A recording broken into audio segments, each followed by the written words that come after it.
Guerra, falta de comida, sirene, gente correndo pelas ruas como se fosse o fim do mundo. Parece aquelas cenas apocalípticas da Netflix, né? Só que não é ficção, é o noticiário mesmo. Tem país na Europa distribuindo manual de sobrevivência para a população e treinando civis para a guerra. Sim, guerra real. Cidadãos preocupados com a possibilidade de uma nova guerra mundial começam a procurar abrigos subterrâneos para se proteger de possíveis ataques. E o próprio governo está preparando um guia com conselhos para a população sobre o que fazer em caso de guerra. E enquanto isso, nesse mesmo planeta, tem gente tendo ataque de pânico porque o Wi-Fi caiu por 10 minutos. Ou surtando porque o barista colocou leite de vaca ao invés de leite de amêndoa no cappuccino vegano dele. Você consegue perceber o contraste? Você vive em um mundo onde o colapso global é uma possibilidade real, mas a nossa tolerância ao desconforto tá no nível 0 de 10. Parabéns! Será que a gente aguenta uma crise de verdade? Depois de décadas de paz, conforto, micro-ondas em 2 minutos, parece que a gente desaprendeu a lidar com situações realmente difíceis. A vida ficou tão automatizada que qualquer ruído fora do normal já vira uma crise existencial com direito a desabafo nos stories. Eu estava chorando até agora, eu parei de chorar agora! Olá pessoas, eu sou a Bia Rocha e hoje a gente vai entrar num assunto que, olha, parece filme, mas na verdade é vida real acontecendo. Vários países da Europa estão distribuindo guias de sobrevivência para a população, botando exército na rua, treinando civis, fazendo exercícios de guerra e planos de evacuação em massa.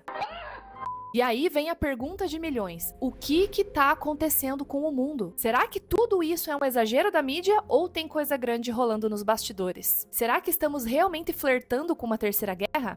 E mais, a gente tá preparado psicologicamente para isso? Pega seu café com bolacha e fica comigo até o fim, porque esse vídeo não é só um alerta, é quase uma terapia coletiva para entrar no modo sobrevivência.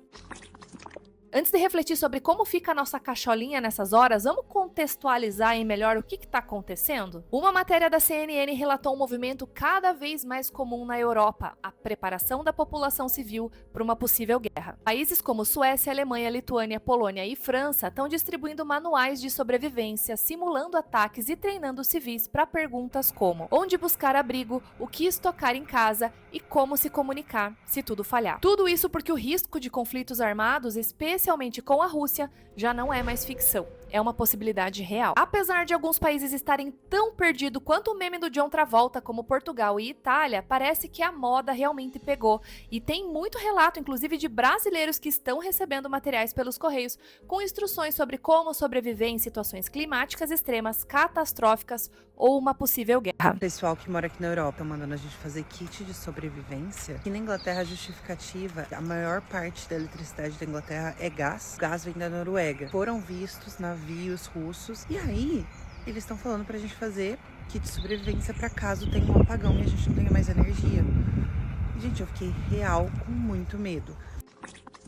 E por que a galera tá nessa corrida para orientar a população? A situação climática sempre foi frenética. Desastre natural a gente tem toda semana nesse mundão de meu Deus. Faz sentido isso? Eu particularmente acho que não. Eu tenho pra mim que essa preparação é muito mais geopolítica do que climática e eu explico por quê. O relacionamento entre a Rússia e a Ucrânia, como você bem já sabe, azedou em 2023 e segue sem previsão de um acordo de paz. Pelo contrário, a coisa tá escalonando cada vez mais. E para piorar, agorinha mesmo, em abril de 2025, a Rússia lançou um ataque em Sumi na Ucrânia, deixando dezenas de mortos e quase 100 feridos, incluindo crianças. E aí, o que aconteceu? Zelensky ficou putaço e tá basicamente dizendo: ei, Europa, Estados Unidos, não me deixem nesse vácuo não, porque esse BO ainda vai sobrar pra todo mundo. Entendeu?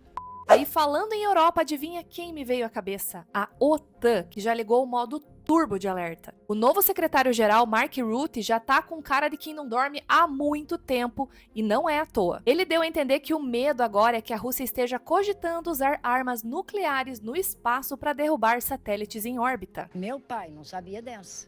E o pior é que ele não está birulei da cabeça não, esse assunto já entrou em pauta entre os países membros da OTAN e tá tirando o sono, inclusive, do governo americano. A coisa tá tão séria que em dezembro, em uma das suas declarações lá em Bruxelas, Mark Rutte soltou uma verdadeira poesia de paz e esperança.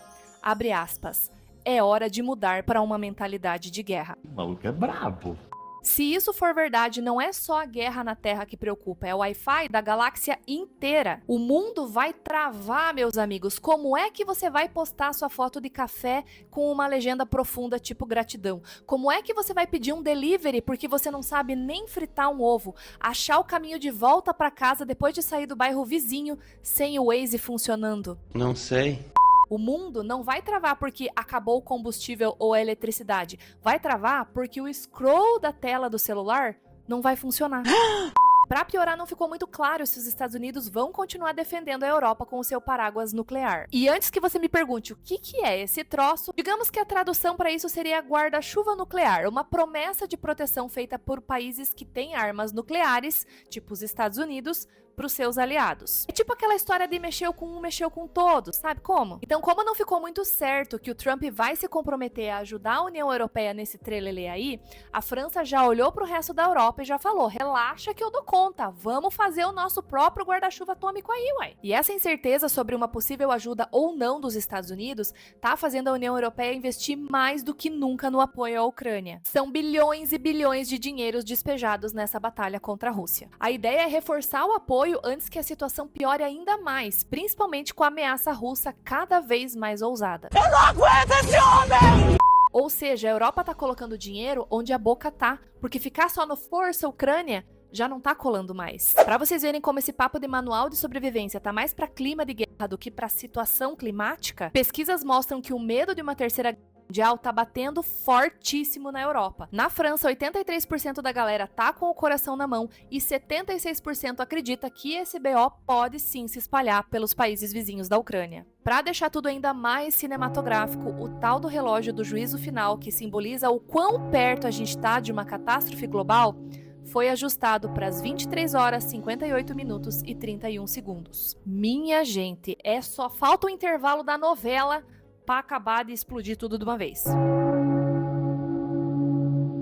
O nosso cérebro foi programado para fugir dos predadores, certo? Hoje, a gente poderia dizer que os nossos predadores são os boletos, notificações, guerras, crises e coisas do tipo. O problema é que o nosso cérebro não sabe se o perigo é real ou se é só paranoia da nossa cabeça. E por isso, para garantir, ele toca o alarme do mesmo jeito. Aí vem a ansiedade, o estresse, o pânico por nada. Melhor dizendo, por qualquer coisa. Você dá um chilique porque acabou a torrada integral, mas na real é o mundo caótico te lembrando de que tudo tá fora do controle. E aí o que você faz? Desconta na torrada. O lado positivo da coisa é que o seu cérebro é moldável, então quando a gente se expõe a situações difíceis, ele aprende a lidar melhor com o caos. É o que os cientistas chamam de resiliência neurobiológica. Traduzindo, você pode treinar a sua mente para não surtar quando estiver em uma situação estressante ou traumática. E é exatamente isso que a Comissão Europeia está tentando plantar na cabeça da galera por lá. A ideia de que a Europa precisa criar uma cultura de preparação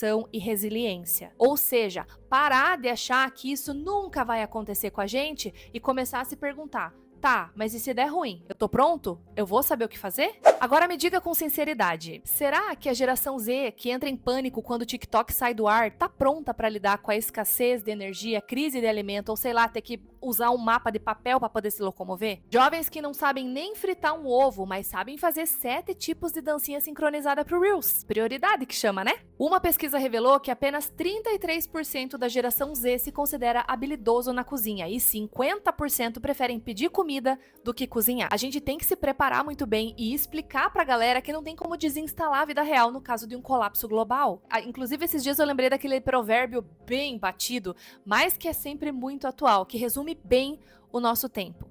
Tempos difíceis criam homens fortes criam tempos fáceis criam homens fracos e homens fracos criam tempos difíceis. Tá lindo. Ou seja, estamos no meio de um ciclo onde o conforto virou uma fraqueza, onde o ar-condicionado no 25 graus já é motivo para textão no Instagram.